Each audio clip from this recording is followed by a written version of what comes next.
Good morning, everyone. I'm Ann-Christel Graham, CRO of Talend, and I'm excited to participate for the first time at SaaStr.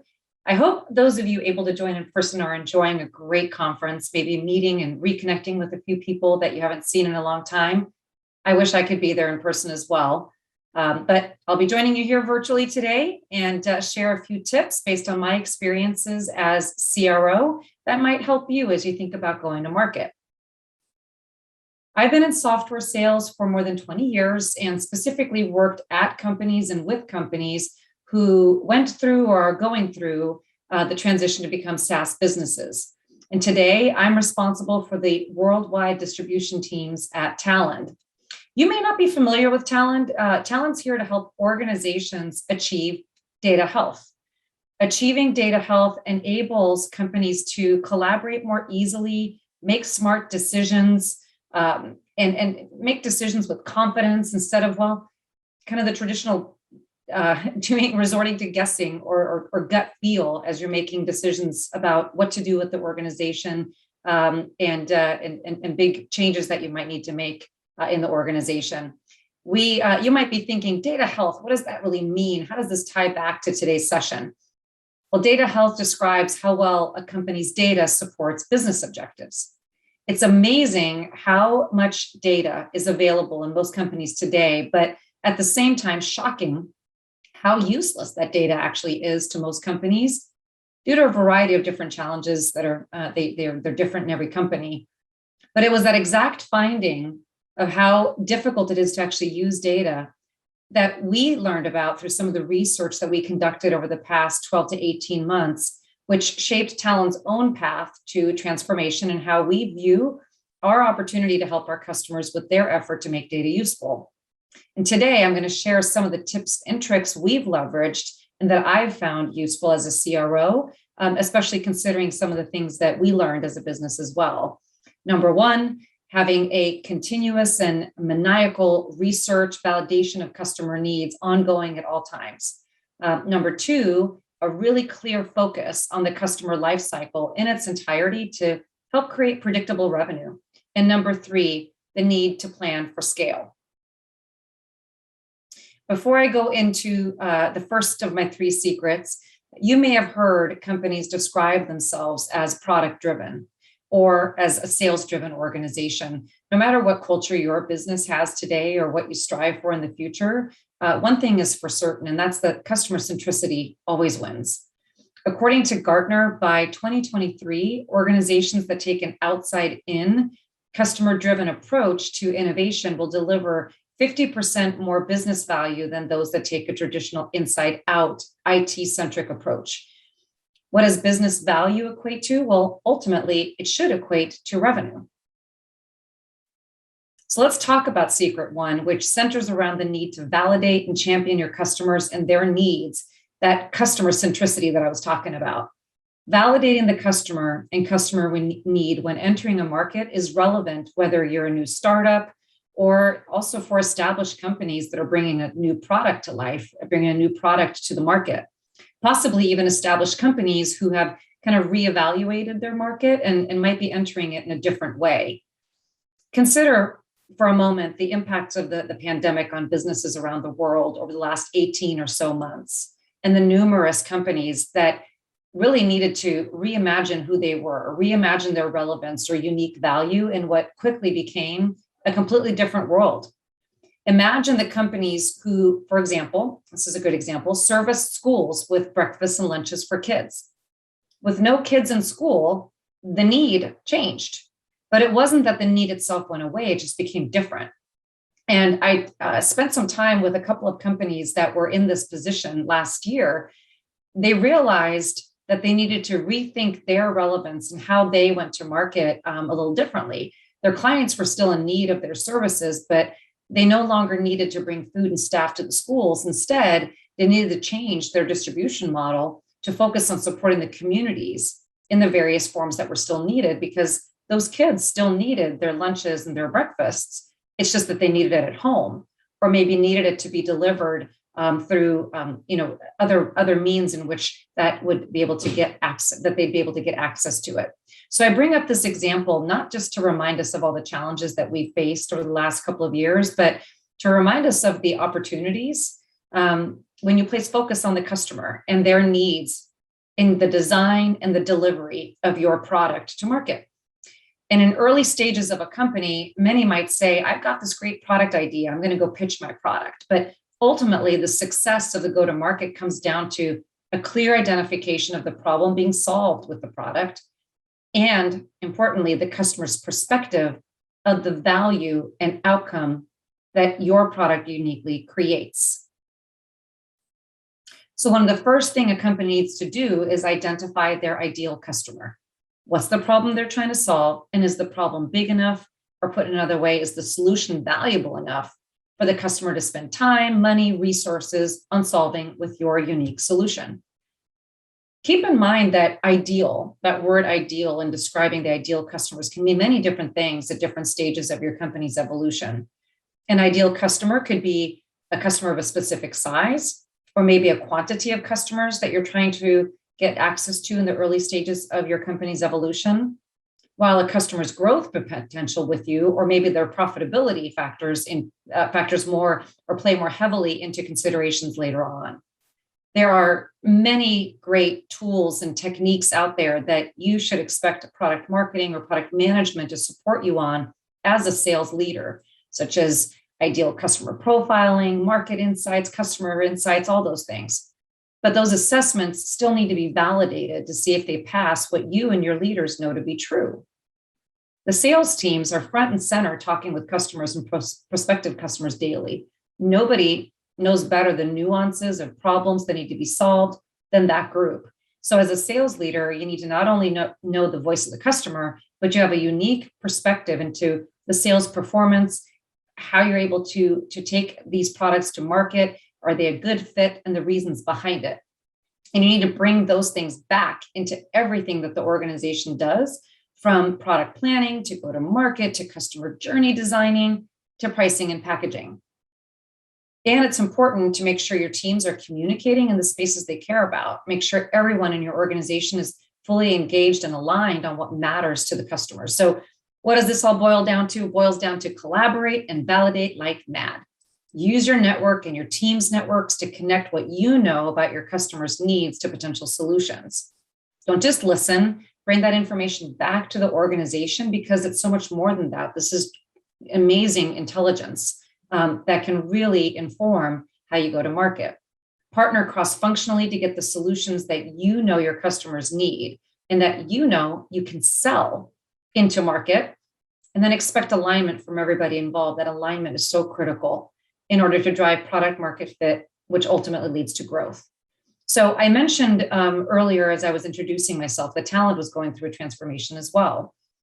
And our relentless focus on solving customer problems led to Talend to a broad survey last year, where, among other things, we learned that companies were struggling with predictability of costs surrounding the use of the very assets that we were focused on enabling for our customers in order to help them achieve data health.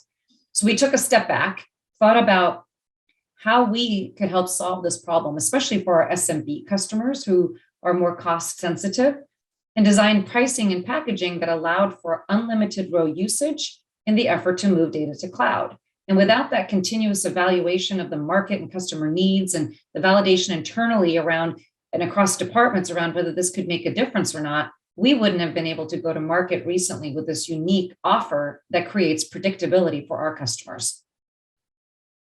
So speaking of predictability, I talked a little bit about secret number one around research and continuous evaluation of market needs and customer needs, and reassessing your ability to meet those needs. Well, all those things were great in terms of, in my story here, being able to deliver to something that was uniquely a problem for our customers. But let me talk a little bit about predictability of revenue as well. Because let's face it, as a CRO, predictability and consistent revenue is one of the most important jobs that we have. Companies sometimes go out of business because they don't think about what they need to do to be able to sustain and grow their go-to-market model. So how do you build upon what you have today to create a sustaining, growing revenue stream?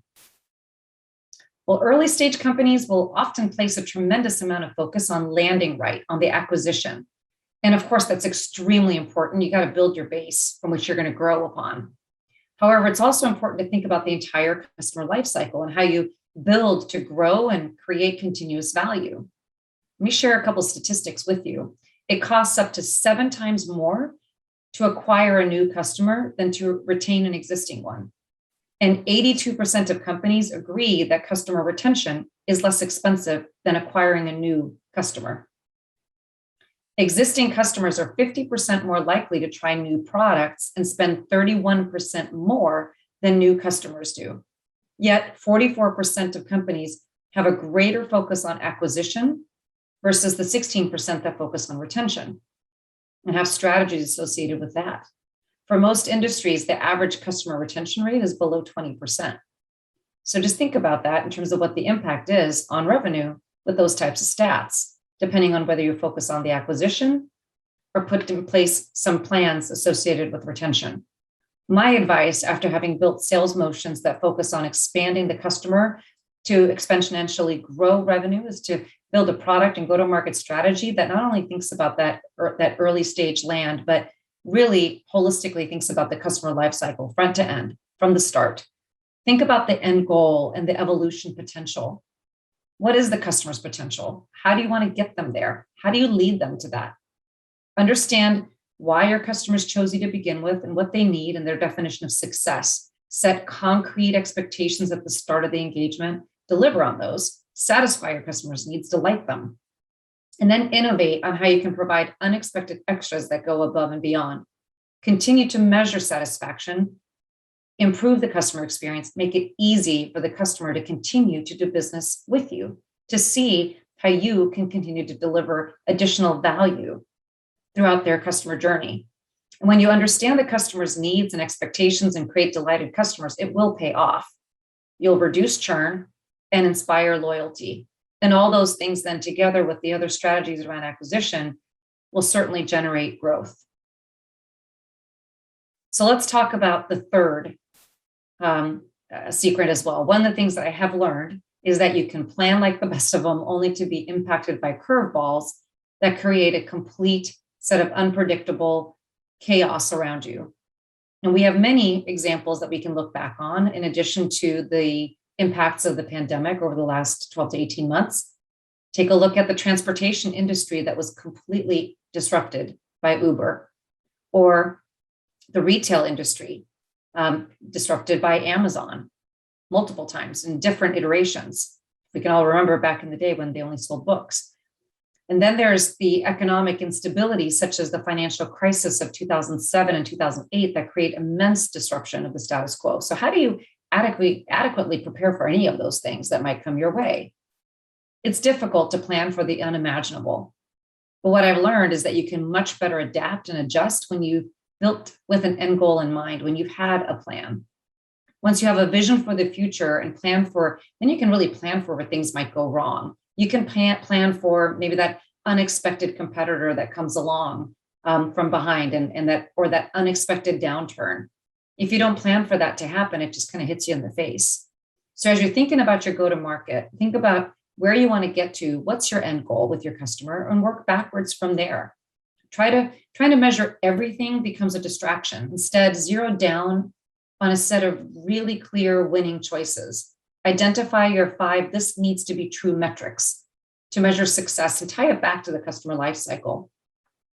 Validate the approach and the metrics, how and when they're being reported in the operational model to learn and remove the obstacles to your opportunities. That's also important, extremely important, to think about the systems and processes that support the business. Invest in the right set of systems and technology to track and document early on. I can't underscore this enough. Don't let processes get in your way, but allow them to guide and support even during that time of early scrappiness as a startup. Think about customer lifecycle tracking. What are the kinds of things that you need to learn and know so that you can use that information as you continue to evolve your go-to-market strategies? Create a single source of truth for rules, guidelines, FAQs, et cetera. Make sure everyone has access to the documents. Be transparent about what you're trying to do. It's not just about the rules itself. It's about creating a company's overall philosophy that will lead you through to where you're trying to go. And like I said before, once you've got that plan, you're much more capable and much more able to adjust when needed, when something comes at you that you just weren't expecting. So as you continue to grow and plan for growth, that foundation will allow you to scale and pivot as the market or industry or customer needs adjust around you, and enables you to do so while keeping the customer success at the forefront of your focus. So in closing, as we think about extremely successful people and companies that make this look really easy, this quote from Mark Benioff stands out to me as we go back to that first secret that I shared about successful revenue growth around really understanding the customer and their definition of success. Constantly research and validate the customer's needs and keep that focus on the voice of the customer, building a go-to-market approach that contemplates the land and the expand through the full customer lifecycle, and how you're going to do that, how you're going to bring your company around it. Deliver a product and a model that keeps the customer and their success front and center, and the foundation will be there to allow you to scale and grow predictably. So thank you for listening, and I'm excited to take some questions now. Here we go. What is one challenge you didn't anticipate in your first year as CRO? My first year as CRO was also my first year at a new company, and I didn't know the employees, our customers, or our partners, obviously, being new to the company. And when the pandemic hit, it wasn't all that strange for me to go and work from a home office. I'd done that for years prior to this change. So that switch just wasn't very foreign to me. However, what I quickly realized is how challenging it would be that when I didn't have the opportunity to get out to the field in front of customers, sitting alongside my team, across from customers, having very open dialogue about the present and future, understanding their biggest challenges. There's just something to be said for being out in front of a customer and hearing directly from them what their challenges are day in, day out. Though I'm grateful for Zoom and other similar platforms, they've been extremely valuable during this time, but this really reaffirmed for me how critical it is to be in front of customers on a regular basis, to be in their day-to-day, to fully understand their challenges. And I think that's extremely important as a sales leader, as a CRO, to be able to be that voice internally, as I've described before, and being able to really be that voice and be that advocate for their needs. So that was probably one of my biggest challenges over the last year and a half or so. And I think we are at time. So we'll go ahead and take a look at the other questions that have come through here. Make sure we address them with you all. Thanks again for your time, and have a great conference.